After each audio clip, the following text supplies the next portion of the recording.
Arthur Nogueira. Como você cresceu, minha cidadezinha? Muito prazer, meu nome é Arthur Nogueira. Eu fui o patrono dessa cidade.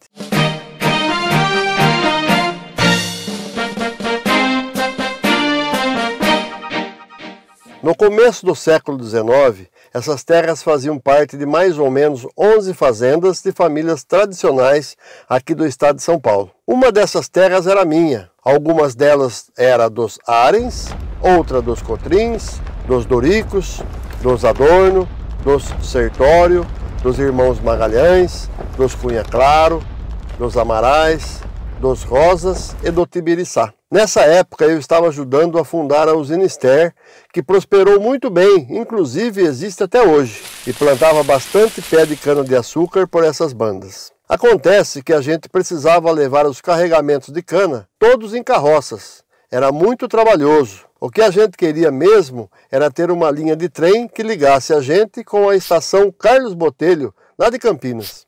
Isso ia facilitar a exportação de produto, até pelos outros fazendeiros. Foi aí que eu decidi doar parte das minhas terras ao governo do estado, em agosto de 1904. Naquela época, o governo estava tentando trazer uns pares de imigrantes da Europa para trabalhar aqui. Se tivessem imigrantes nessas terras, era sinal de trabalho. E se tivesse trabalho, uma hora ou outra teria um trem. Não deu em outra. Em menos de 5 anos, sendo uma mera seção no núcleo colonial Campos Sales, nós já tínhamos trilho de trem, uma estação erguida e imigrantes chegando para trabalhar em todas as fazendas da cidade.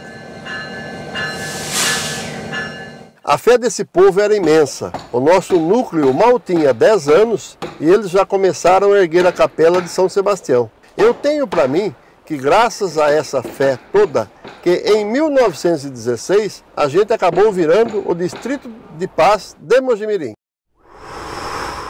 Aos pouquinhos, nosso distrito foi se rendendo às delícias do café, assim como boa parte do estado, e as plantações tradicionais passaram a perder espaço. Em 1929, o campo tinha virado um verdadeiro mar negro. O que ninguém sabia era que a crise de 1929 faria com que o café ficasse encalhado. A cidade praticamente parou de crescer e cada um pegou o dinheirinho que sobrou para produzir outro tipo de coisa, como o algodão.